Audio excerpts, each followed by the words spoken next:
The trap always open like Waffle House. If we high, we gon' sit at his mama house. Disrespect, got my feet on your mama couch. In the Benz, nigga, we brought the choppers out. We gon' come in the corners and pop us a Willie. What you want for Christmas? I told her a glizzy, a pretty red bean with that bitch that whole 50. What up? It's Killa Keem, aka Margie Baby, and we rocking with Ty with the Waves.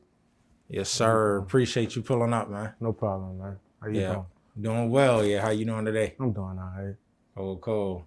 Yeah, so we'll get right into it, man. You know, you already introduced yourself, but who are you? A little more in depth, and where you from? Well, I'm from South Norfolk, Sono. I was born and raised in Chesapeake, so that's where I've been all my life. I've been rapping since I was like 3rd grade, forever. I wasn't always nice though. I think I'm the best out here now.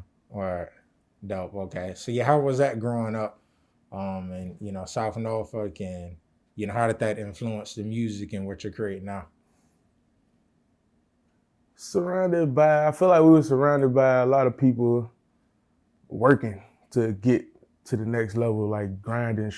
We struggled a lot, but we still made it through. So that made me who I am. Like everything is like grind, keep going. You gotta work through everything you got going on. And that's how I became me. Okay, bet. Pretty much the art you're creating, is a product of that. So, what are some of the points that, like introduced you to the music, if it came from your environment or if it came from just you yourself? It's me. It's the only thing, music is the only thing that I do that no matter what, I just feel it. It makes me feel. Everything else, you might feel some type of way, but music makes me feel like I feel through music, so. All right, and you said 3rd grade? Yeah, since I was 3rd grade. Okay, so what was that point in 3rd grade? It was like, I'm trying to do music or just write and all that. Who was rapping? Maybe Soulja Boy was out. I was like, I gotta do this. I thought I was gonna be like Soulja Boy, as a kid, so. Or I'm glad you brought that up because a lot of people don't give Soulja Boy his credit. Yeah. He definitely, a legend in his own right. The internet age and all of that. So yes. But so what did you take from like 3rd grade up until now? Like, how was that transition into really taking it serious and doing music? Lyrics, reading. I still have all my old notebooks or everything, and I just read over it, and I can't believe I thought that was cool. Sometimes I just read over it. So now. And you still have them? Yeah. Oh wow. Still have them. So now whenever I'm writing a song, every word counts. Like I pay attention to everything. That's why I don't like the freestyle, because I feel like in freestyles you don't execute it all the time. Every word counts. So with freestyling, it's like, it's too on point. You don't really got time to think about it. Yeah, sometimes it doesn't always, like it rhymes, but the subject matter isn't there. Gotcha. Yeah, it makes sense. Yeah. Okay, so what's your writing process like? I go to work. So when I go to work, I just have Hitman send me some beats, and I just write throughout my shift. I just keep going. It usually starts with a freestyle, and whatever catches or I feel like that's good, I'll go with. Because a lot of times I don't write it down automatically because I believe if you can't remember it, it wasn't good. So I'll go through the whole shift just listening to the beat, and I'll keep rapping whatever I got. And if I forget it by the time I get home to sit down and write it, that wasn't good enough. Yeah, that's dope. That's a dope way to think about it, and that allows you to kind of train your brain to remember those lyrics. So, but aside from the writing or in combination with the writing, what is your creative process like when you want to put together a song and, the beat and just the whole process? It's usually something, I probably feel something like I had some rough day, or maybe I'm in a good mood and I just want to write something I feel like people will feel good too. That's usually where it starts. And then I'll write. Sometimes I write without a beat. And then I'll find a beat in my pile, or I'll link up and we'll cook up from scratch and we'll go from there. So do you dabble with producing at all, or like beats, or would you like to? No, I leave that up to my producer. Mm. I let him do the beats and I just rap. Okay. All right. So what are some of the projects you got out now that the viewers should check out? What are some of your favorites? Right now, I got Norman Bates out right now. You can find that on DatPiff and SoundCloud. Soon to be on all streaming platforms though. Okay. So how would you describe your sound? I feel like I'm the best mixture of Wayne and Kevin Gates that you can get. That's what I hear when I listen to me. Okay. That New Orleans sound. Yeah, I love it. Okay. Where you ever been there? No. Okay. Yeah, just Never. the whole. I just love their music. Is to me has a lot of like soul in it. Like you can feel like everything in it. Yeah. So that's my favorite part. Yeah, I could support that statement. You know, I mean, they got, plenty of different rappers, but it's always like that kind of middle ground between all of them. Like you said, that soul is just something about it. So, how you feel about, just Virginia sound and, they're trying to get a lot of things kick-started out here at the scene. But, how you feel about the Virginia scene and sound right now? I love it. I love what we got going on. I feel like we're next as far as like states, cities that's front running in the music industry. We got a lot going on. Yeah, I would say so as well. With something in the water, Airwave, do you feel like there's, the right opportunities from you directly as an artist to get to where you're trying to go? Yes, I do. I feel like it'll be a great opportunity. Yeah, so, with your, tape, is that a tape or an album Tape. Okay. All right. So the tape, what was your creative process like in, curating that and just putting those songs together? Well, it's part of my life story, which is my parents both passed away before I was like 14. So I ended up watching, the Bates Motel show, and I liked the story of Norman Bates and how the relationship he had with his mom and how it like affects him. And I feel like that's me. So yeah, that's how it came about. I was just gonna put that together and bring me to life in my music. So what is that like, bringing you to life? What does that mean to you? It means cause I'm very introverted. Like I really don't talk much. So I feel like in order for people to understand me, they just have to hear my music. And my music is, like I said, that's the only thing that makes me feel. So I feel alive when I'm creating. Okay. For you to be able to tap in and create and have that time to yourself, like how has that, influenced your creative process and allowed you to tap into what you need to put out your work? Full focus, no distractions.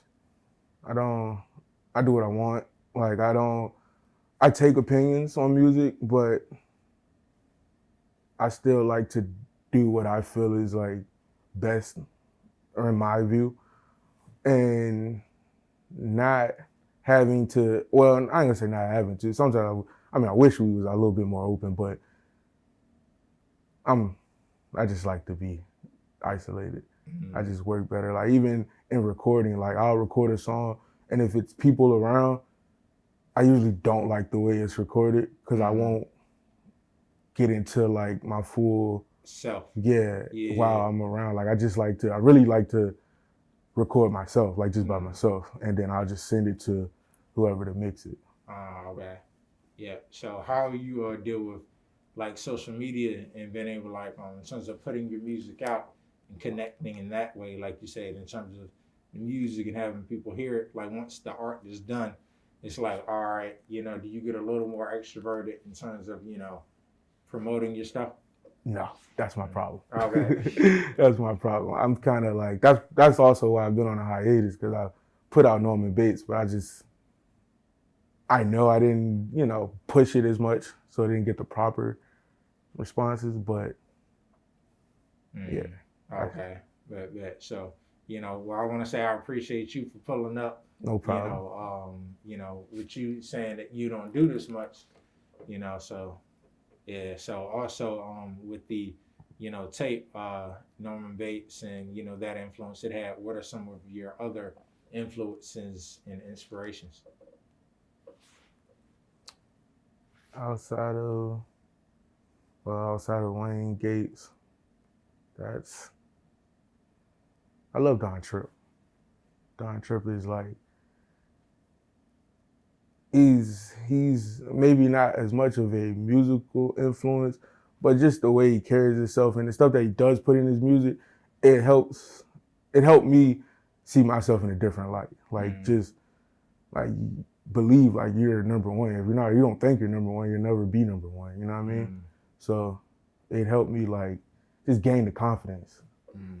And yeah, that's all right. Yeah. Speaking of, just gaining confidence and taking those next steps, what's next for you in terms of how you see where you're trying to take the music? Are there any other areas of music that you want to dabble in as well? I feel like I do everything. I mean, as far as music goes, like I'll experiment wherever. So yeah, I'll be experimenting everywhere as far as music goes. Okay. So how about in terms of like, I know I brought up producing earlier, but like doing, like the full on, creation of a project, could you see yourself getting into that and like, creating beats and... I don't have the patience to sit behind the computer. To tell the truth, I don't have the patience to sit behind the computer, but I trust my team. And I feel like I surrounded myself with very talented people as far as music goes. So yeah, I don't need to. Yeah. So how important is it to have a team around you in that support system? It's probably one on my list. You need a team in order to, because you can't do it by yourself. It's hard. Yeah. It's real hard. Yeah. So what's that long-term goal for you in terms of putting out, the music and tying all of what you're doing in together? Generational wealth. That's it. Okay. All right. So, in terms of like, the longer-term vision, you see yourself staying in Virginia or maybe hitting New Orleans? What are some of those spots? Well, I want to go down south. I feel like we belong down there. But I love Virginia. In Virginia, I want to be the Gucci man of Virginia. That's what I like to say. That's how I like to reference it. The Gucci man of Virginia. I want to, when we establish ourselves, I want to come back here and put on whoever needs to be put on. Everybody. If you're from here, I got you. Yeah. That's an interesting point, because when you said down south, what popped in my head was like Georgia. Yeah. Atlanta specifically, they just taking the music scene by storm right now. So what about Gucci? Do you like and see what you're trying to put out here? He's a leader. He's a leader, and he doesn't mind putting others forward. And I like that. I really love that, because I feel like a lot of times people, they get in position, but they forget that the same people that are trying they were once them, and they leave them. I don't like that. Yeah. So it's like they kind of elevate and then forget. Yeah. Gotcha. Okay. So, in terms of like that down south music, the Atlanta, are you tapped into that much, or like listen to that, or like you kind of stick to? Yeah, I get into it. I'm not like I don't listen to it every day, but I check it out when it comes out. Okay. So would you say you listen to your music more so, or? Every day. Okay, yeah. All day. That's dope. I don't have to go to the studio next year, and I can drop all year. Like we just got music just sitting around. Oh, so your vault is just full. Yes, sir. Okay, dope. Dope. So yeah, how you planning that rollout for, all that music that may be sitting there? Oh, I'm gonna start with an EP called Margie Baby. I'm gonna put the Margie Baby EP out, and from there we're just gonna keep rolling. Okay. And When is that plan to drop? December 31st. Okay. Oh, word, dope. Okay. Yes, sir. Yeah, I feel like that's perfect day. I think that's one of the most important days of the year, seeing that everything has been going on. So it's a great way to cap off the year, but which brings me to my next point of, just this year as a whole, how have you been able to maintain and stay sane during just all the ups and downs of the year? Or should I say downs and downs? Working, and me being an introvert, quarantine didn't bother me. That's what I do on a regular, So we just kept working and just waited it out. So did that throw your creative? I know that, like you said, lifestyle, but like your creative wave off just with all the stuff in the media and all that. Like, how'd you be able to tune that out and just stay focused?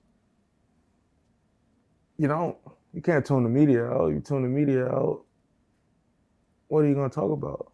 I mean, I can talk about me all day, but people want to hear about, what's going on around them as well. What's going on, yeah. Or, but I ain't want to cut you off. You good? Oh, yeah. And you had more for that point? Nah, okay, well, right. But yeah, I was gonna say that the media. I mean, it's important just staying in tune and so taking some of that and then putting it into your stuff. But speaking of, have you been just kind of recording throughout this this whole year, and all right, gearing up? So I'm sure you're gonna drop that EP and then have February. I'll be right back. Yeah. Oh, February. I'll be right back. Okay, so it's just you got the whole rollout for next year. Yes, sir. Dope. So 2021 is when things are heading off. Hopefully, I don't know if you were open to performing or or you just more so do the music. No, I don't mind performing. Okay. I don't mind performing. I mean, Gotcha. people want to see who they're listening to, so yeah, I'm willing to step out. Okay, but yeah, I'm thinking, around that time things should be getting somewhat back to normal. Mm-hmm. So, is that going to be something that you're looking forward to as well, as getting out here and, like you say, getting more extroverted, being able to push the music and performing and that type of stuff? Yeah, okay. Definitely. Especially because I really haven't done much performances besides the one that Orlando set up for me. So. Okay. And then, out here, I know I do want to touch back on that Gucci statement you made, like the point about setting that up. So what does that look like for you in terms of, would you be looking for a certain sound, or, just kind of let it happen organically when that time comes? I don't. No, whatever you do, I support it. That's what we stand on as far as GGOE goes. Like, that's our brand. Grind Gang. As long as you grinding, I support you. I don't care if you singing, rapping, play an instrument. You can even play ball if you wanted to. As long as you're grinding and you're working towards something, I'm behind you. And especially if you're from here, because that's where I'm from. Okay, yeah, sure. So GGOE, let's touch on that a little bit. What is the full GGOE stand for? And you can speak a little bit about how it started and what's the mission and all that. It means grind gang over everything, and I live by that. So we were leaving the studio, and sophomore year of high school, and just feeling good. We're like, bro, we gotta make this happen. Like, we gotta make something of this, and we was like, we gotta keep grinding, grind gang, and it just stuck with us. And that's everyone around me. That's how we move. We have to grind. We don't sit around. We don't wait. Even with the pandemic, we still find a way to, get to work something. As long as you're getting some money, you grind. Yeah, that's really what it comes down to. Yeah. Yeah. So, well, how important is it to you to have a brand, and you know, especially when you're doing your music, but have that like presence. I mean, you got the shirt on, got the hat, or the Ski. ski mask. That's what I was looking for. Yeah, ski mask. So, how important is that to you? Very, because the brand gives you something to follow. Like even if you don't enjoy all the music, you like what we stand for, which is just working class of America, honestly, and that's what we do. We work, and that's all we're about. Just grinding. It's not all music. We do everything. Mm. Yeah, that's dope. So that really leaves it, you know, open, not to just get marginalized into the music, but to, you know, also have those other aspects and to expand as well. Mm-hmm. All right, dope. So, you know, how do you see that, you know, whole brand, would that be encompassing with, you know, signing the artist for like the next 5-10 years? Say that again.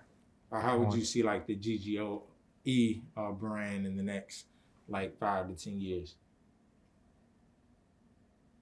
We're on top. Right now we have a good group of artists. Like we probably have the best set of artists around. I feel like with confidence. And I love a lot of our artists, but I feel like we have the best group of artists. So in 5 years, you should know who we are. Mm-hmm.